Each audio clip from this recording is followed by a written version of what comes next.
why ISKCON target only educated class of people?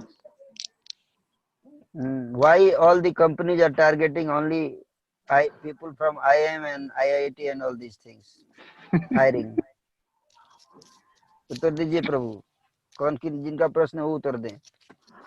ये अंकित जी हैं, कोई उन्होंने प्रश्न पूछा है कि कौन उत्तर दीजिए अंकित जी, उत्तर दीजिए कि बड़ी बड़ी मल्टीनेशनल कंपनी जो हैं वो IIM और IIT के लोगों को ही क्यों टारगेट करती हैं, हायर करती हैं?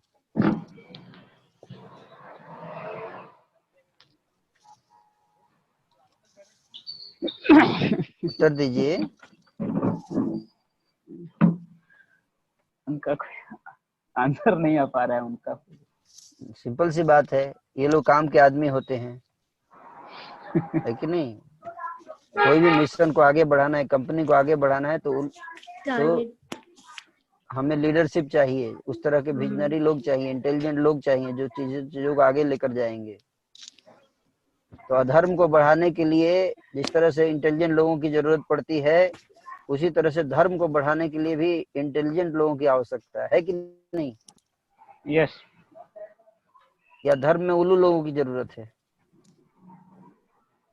तो उल्लू लोग, अगर आप धार्मिक संस्थाओं को उल्लुओं से भरेंगे तो आप क्या एक्सपेक्ट करते हैं?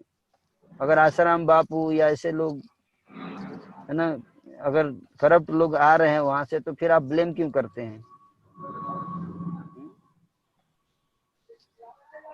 तो आप खुद आएंगे नहीं, अच्छे लोग आएंगे नहीं, तो धर्म जो है वो बुरे लोगों के हाथ में फंस जाएगा।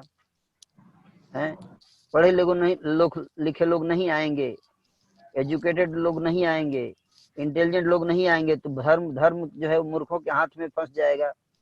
फिर उस धर्म से कैसे समाज का कल्याण हो सकता है?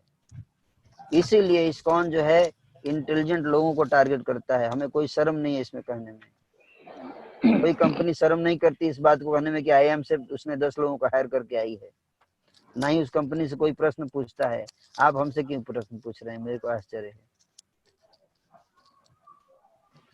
आप कभी जाके और HP से प्रश्न नहीं पूछते कि IIM से 10 लोगों को क्यों हायर किया आपने, IIM से क्यों आप हायर करते हैं? हमसे क्यों पूछ रहे हैं? इसलिए पूछ रहे हैं क्योंकि आरोप लगाने की आदत है। सच बता रहा हूँ, बुरा मत मानना। उल्टा ही सोचते हैं। जब धर्म की बात आती है ना, तो हमारा दिमाग उल्टा चलना शुरू हो जाता है। हर चीज पे डाउट करना, हर चीज पे शक करना, ये हमारी फितरत है धर्म में, धर्म के मामले में। इसी की ट्रेनिंग मिली है बचपन से आज तक हमें।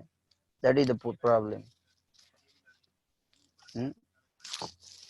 तो इसलिए धर्म में अच्छा काम भी होता है तो उस पर डाउट करते हैं हम लोग कि ये क्यों हो रहा है, वो क्यों हो रहा है, इंटेलिजेंट लोगों को ही क्यों टारगेट करते हैं? ये तरह के प्रश्न जो है वो ईर्ष्या के कारण लोग पूछते हैं, डाउट के कारण पूछते हैं। नेचुरली है, इतना बड़ा ऑर्गेनाइजेशन है, इसको चलाने के लिए इंटेलिजेंट लोग चाहिए कि नहीं चाहिए बताओ? बड़ी कंपनी का CEO जो है वो गांव का आदमी होता है क्या, अनपढ़? उत्तर दीजिए प्रभु। तो ISKCON का जो टेम्पल प्रेसिडेंट है, जो इतने बड़े टेम्पल को चलाना है, तो वो सड़क छाप आदमी होगा, चलाएगा? क्या कहना है आपका?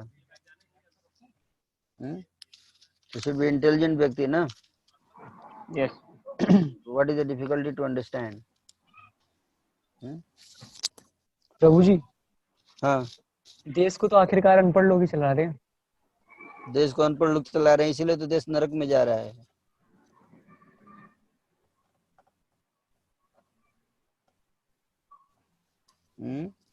क्या कहना है आपका?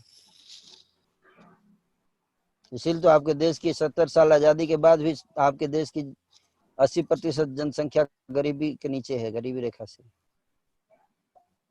अब क्या कहना है आपका, बोलिए। कि पढ़े लिखे लोगों को इसमें आना चाहिए, पॉलिटिक्स में। हाँ, तो आना चाहिए। पॉलिटिक्स में नहीं, पहले धर्म में आए, उसके बाद पॉलिटिक्स में। पहले धर्म की वैकेंसी फिलअप होनी चाहिए, बाद में पॉलिटिक्स की। तो प्रभु जी, रास्ता यहीं से होते हो जाएगा। क्योंकि अगर धर्म सही रहेगा तो पॉलिटिक्स को भी सही एक डायरेक्शन मिलेगा। प्रभु जी, धर्म के रास्ते पॉलिटिक्स पे जा सकते हैं?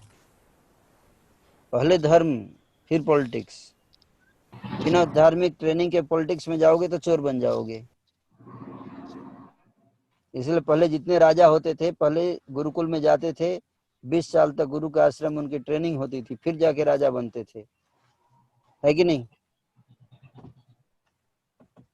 यस और नो? जी। पहले धर्म की ट्रेनिंग, पहले सिद्धांत की ट्रेनिंग, पहले कैरेक्टर ट्रेनिंग, उसके बाद फिर जिम्मेदारी देनी चाहिए, है कि नहीं? If character is lost, then everything is lost. उसके बाद प्राइम मिनिस्टर बनो, चीफ मिनिस्टर बनो, पहले भक्त बनो अच्छा, उसके बाद प्राइम मिनिस्टर चीफ मिनिस्टर बनो। Is that clear? तब जस्टिस कर पाओगे अपने पोस्ट पोजीशन से, नहीं तो धृतराष्ट्र की तरह राजा बनोगे और पूरे देश को बर्बाद करो।